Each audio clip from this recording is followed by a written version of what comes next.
Halo semuanya, hari ini perkenalkan nama saya William, di mana 2 hari yang lalu telah ditetapkannya Undang-Undang Cipta Kerja, dan banyak mahasiswa maupun pekerja atau buruh yang ingin melakukan demonstrasi karena dianggap Undang-Undang Cipta Kerja ini tidak sesuai dengan Undang-Undang Ketenagakerjaan. Salah satunya itu poinnya. Jadi sebenarnya di sini saya ingin menjelaskan tentang Undang-Undang Cipta Kerja ini apakah menguntungkan pekerja atau buruh atau tidak. Sebenarnya setiap adanya suatu undang-undang atau peraturan yang baru yang dibuat oleh suatu negara atau suatu pemerintah pasti ada plus dan minusnya. Ingat, pasti ada plus dan minusnya. Ya, karena kenapa? Karena undang-undang itu dibuat oleh manusia. Manusia itu kan tidak sempurna, kira-kira kan seperti begitu. Dan mengenai Undang-Undang Omnibus Law ini sebenarnya ada beberapa poin penting yang dapat saya jelaskan bahwasanya pekerja atau buruh diuntungkan. Kenapa begitu? Salah satunya adalah PKWT, pekerja waktu tertentu. Pekerja waktu tertentu sebelum adanya Undang-Undang Cipta Kerja tidak diatur secara spesifik apabila pekerja waktu tertentu itu setelah selesai, pekerja atau buruh tersebut dapatkah kompensasi atau tidak. Di Undang-Undang Ketenagakerjaan tidak diatur secara spesifik mengenai hal itu. Namun di Undang-Undang Cipta Kerja di pasal 61A dikatakan bahwasanya dalam hal perjanjian kerja waktu tertentu berakhir dikarenakan huruf B dan C. Huruf B dan C yaitu berakhirnya jangka waktu perjanjian kerja, C selesainya suatu perjanjian kerja, maka pengusaha harus melakukan kompensasi kepada PKWT tersebut. Nah, itu poin pentingnya pekerja atau buruh yang ibaratnya status mereka pekerja waktu tertentu dijamin oleh Undang-Undang Cipta Kerja ini untuk apabila telah selesai kontraknya mereka akan dapat sedikit uang kompensasi. Itu yang mantap. Yang kedua, saya akan membahas tentang ketentuan jam bekerja. Ketentuan jam bekerja umumnya tetap sama. Kalau ibaratnya 7 jam 1 hari itu untuk 6 hari kerja dalam 1 minggu. Kalau untuk 8 jam 1 hari itu untuk 5 hari kerja dalam 1 minggu. Kalau 5 hari kerja berarti 1 hari kerja itu harus ada 8 jam. Kalau untuk ketentuan jam bekerja pokoknya ya. Kalau lemburnya itu ada sedikit penambahan bahwasannya lemburnya itu pekerja dapat lembur paling banyak 4 jam. Sebelumnya cuma 3 jam, sekarang jadi 4 jam dalam 1 hari dan 18 jam dalam 1 minggu setelah adanya Undang-Undang Cipta Kerja ini.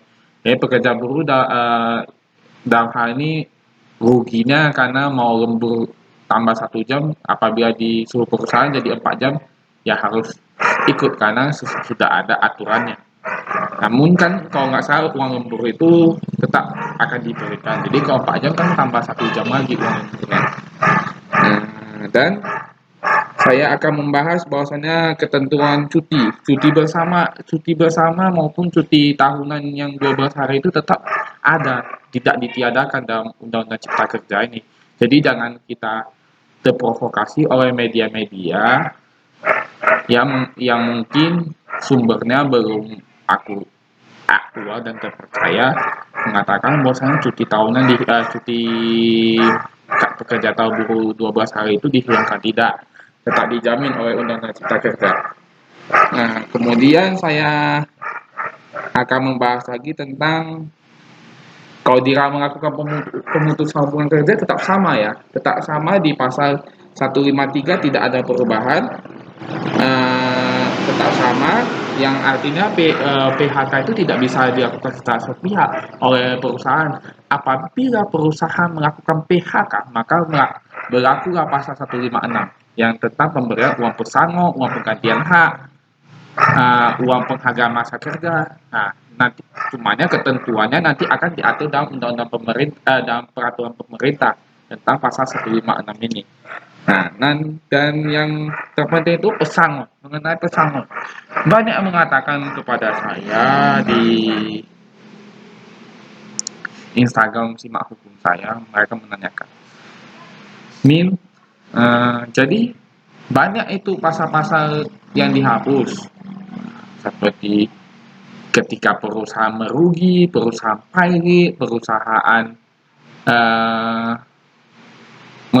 adanya PKPU atau enggak pekerja atau buruh meninggal dunia, itu semuanya dihapuskan. Jadi apakah kompensasi pesangon itu dibuat untuk siapa? Kira-kira kan begitu.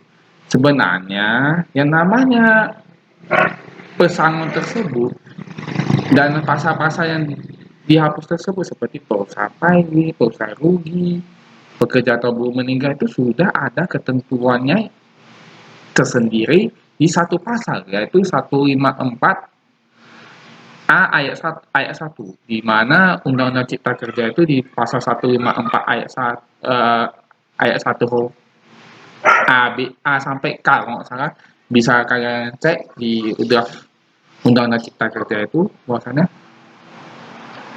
perusahaan dan pekerja atau buruh dapat melakukan pemutusan hubungan kerja. Dalam hal ini apabila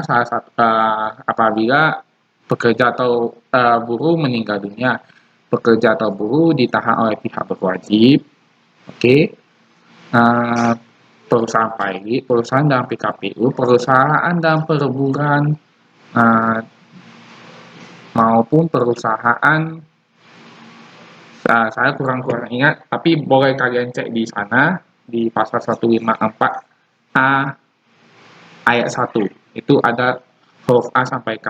Nah, jadi kemudian ada yang bertanya kepada saya lagi, Bang, gimana kalau pasal 169 yang dihapus, Bang? Ya, pasal 169 itu saya baca waktu itu pasal 169 tentang apabila pekerja atau buruh melakukan suatu kerugian bagi maksud saya perusahaan melakukan suatu hal yang merugikan pekerja atau buruh, dapat nggak dilakukan pemutusan hubungan kerja? Ya tetap dapat dilakukan karena hal itu diatur.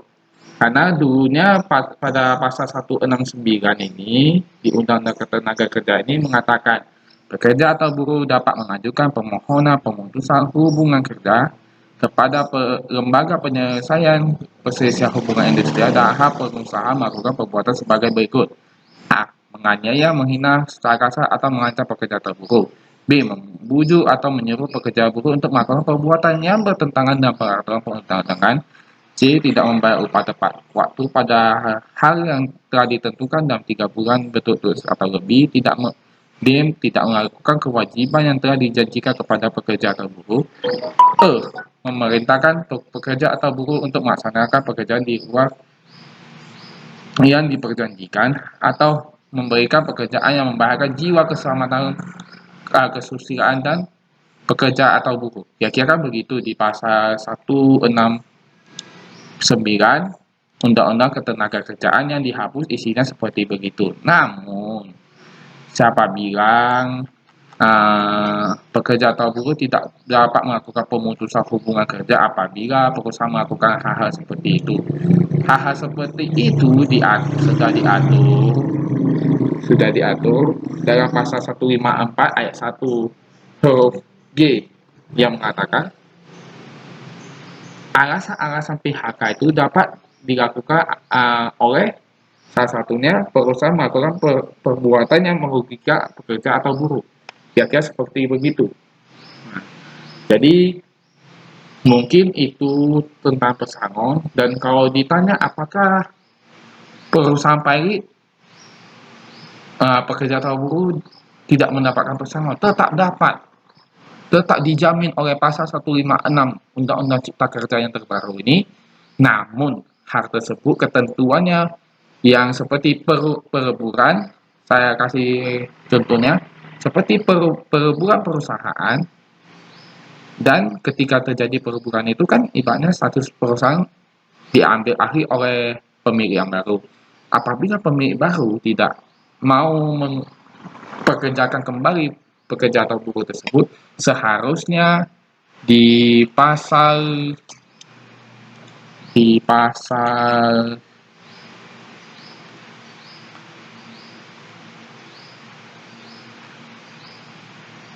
163 ayat 2 Undang-Undang Ketenagakerjaan yang mengatakan pengusaha dapat melakukan pemutusan hubungan kerja terhadap buruh karena perubahan status pergabungan perusahaan dan pengusaha tidak bersedia menerima buruh atau pekerja di perusahaannya, maka pekerja itu berhak atas pesangon sebesar 2 kali ketentuan pasal 156 ayat 2. Uang penghargaan masa kerja 1 kali, kan kira-kira begitu. Tapi karena Undang-Undang Cipta Kerja ini kan belum dibilang ketentuannya berapa kali, maka kita harus menunggu yang namanya peraturan pemerintah. Karena undang-undang itu meskipun sudah terbentuk, sudah disahkan, tidak ada peraturan pelaksanaannya seperti peraturan pemerintah, peraturan menteri, hal itu tidak bisa dijalankan. Undang-undang itu tetap cuma undang-undang saja. Kita tidak bisa menjalankan. Jadi solusinya adalah coba nantinya dalam peraturan pemerintah diatur secara spesifik tentang ketentuan berapa kali pesangon tersebut harus dibayarkan, misalnya begitu. Nah, tapi sampai sekarang mau perusahaan pilot, perusahaan mengalami perburuan, berhak pekerja atau buruh setelah adanya Undang-Undang Cipta Kerja ini tetap mendapatkan uang pesangon, uang penghargaan masa kerja, dan uang penggantian hak. Kira-kira begitu. Yang meninggal dunia pekerjanya juga dapat itu. Tetap dijamin oleh Undang-Undang Cipta Kerja terbaru ini. Dan ada satu hal lagi yang sangat penting yang ingin saya sampaikan juga. Dulunya di peraturan apabila pekerja atau buruh ditahan oleh pihak berwajib. Kalau di Undang-Undang Ketenagakerjaan yang lama itu kan pekerja atau buruh yang melakukan suatu tindak pidana bukan atas pengaduan, maka bukan atas pengaduan pengusaha atau perusahaan, maka pengusaha wajib memberikan bantuan kepada keluarga pekerja atau buruh tersebut. Namun di Undang-Undang Cipta Kerja ini ibaratnya hal tersebut tidak ada pengecualian lagi. Ibaratnya kalau misalnya satu pekerja atau buruh melakukan tindak pidana dan ditahan selama 6 bulan, itu pengusaha atau perusahaan tetap harus memberikan bantuan kepada keluarganya. Dan apabila tidak terbukti dalam 6 bulan tersebut, putusan hakim sebelum 6 bulan tersebut telah diputus dan dinyatakan tidak bersalah, maka pengusaha wajib mempekerjakan kembali perusahaan atau pekerja atau buruh tersebut. Kira-kira begitu. Dan ini juga ada pertanyaan bahwasannya untuk pasal 92A Undang-Undang Cipta Kerja yang menjelaskan bahwasannya pengusaha melakukan peninjauan upah secara berkala dengan memperhatikan kemampuan perusahaan dan produktivitas. Penjabarannya gimana ya? Apakah bisa digunakan sebagai dasar alasan perusahaan nakal untuk menurunkan gaji karyawan dengan alasan kemampuan dan produktivitas perusahaan menurun? Ini ada pertanyaan di Instagram saya. Jadi sebenarnya tidak ada bedanya. 92A itu sebenarnya telah diatur dalam 92 ayat 2 Undang-Undang Ketenagakerjaan. Cumanya hal ini ada perbedaan di mana 92 ayat 1 kan struktur dan skala upah dari terendah dan tertinggi itu berdasarkan golongan, jabatan, masa kerja, pendidikan, dan kompetensi. Sekarang hanya memperhatikan kemampuan perusahaan dan produktivitas, artinya bisa saja jabatan tinggi belum tentu gajinya besar.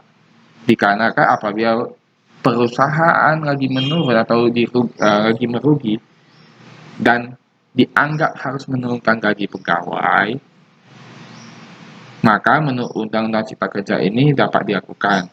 Meskipun nantinya ada ketentuan spesifik apakah dalam kondisi apakah di peraturan pemerintah itu pengusaha dapat menurunkan gaji pekerja atau buruhnya, kira-kira begitu. Tapi gaji pekerja atau buruh yang diturunkan tidak boleh di bawah UMP, upah minimum provinsi, yang sudah dijamin oleh Undang-Undang Cipta Kerja ini. Cumannya mungkin karena sudah sangat rugi daripada PHK ke pekerja atau buruhnya, mungkin akan dilakukan suatu perundingan bipartit antara perusahaan dengan serikat buruh yang ada di perusahaan itu untuk mencari solusi.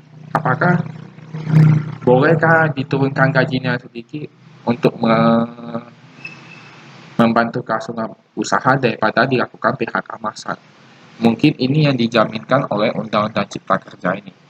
Jadi kita jangan salah, Undang-Undang Cipta Kerja ini sebenarnya banyak positifnya. Hanya saja kita harus baca, telaah, dan cermati apa-apa saja yang diubah dan ketentuan-ketentuan yang telah dihapus sebenarnya sudah diubah jadi satu pasal yang untuk efisiensi ibaratnya. Yang mau saya jelaskan di sini ibaratnya dulu kalau ada contoh kasus pekerja atau buruh yang mengundurkan diri, mereka kan tidak mendapatkan pesangon, hanya mendapatkan uang penghargaan masa kerja dan uang penggantian hak, ya kan? Dan kompensasinya pun sesuai dengan peraturan perusahaan. Sekarang meskipun adanya peraturan perusahaan, namun pekerja atau buruh yang mengundurkan diri atas kemauan sendiri dijamin oleh undang-undang untuk mendapatkan pesangon. Ingat, pemutusan hubungan kerja akibat pekerja atau buruh yang mengundurkan diri atas kemauan sendiri dapat mendapatkan pesangon, karena apabila suatu pemutusan hubungan kerja dilakukan, maka pengusaha wajib memberikan pesangon, uang penghargaan masa kerja, dan uang penggantian hak sesuai dengan pasal 156. Kira-kira seperti begitu. Undang-Undang Cipta Kerja, Undang-Undang Ketenagakerjaan diubah untuk diefisiensi mungkin. Meskipun ada beberapa pasal merugikan, namun positifnya sudah saya jelaskan tadi seperti PKWT dan sebagainya. Semoga para mahasiswa, pekerja atau buruh yang belum membaca secara teliti dapat perlu disimak hukum, karena di sana saya sudah bahas dengan rinci dan bisa melihat video ini. Sukses terus, sehat selalu, semoga kita terbebas dari COVID-19 dan negara Indonesia ini cepat pulih keadaan ekonominya. Terima kasih.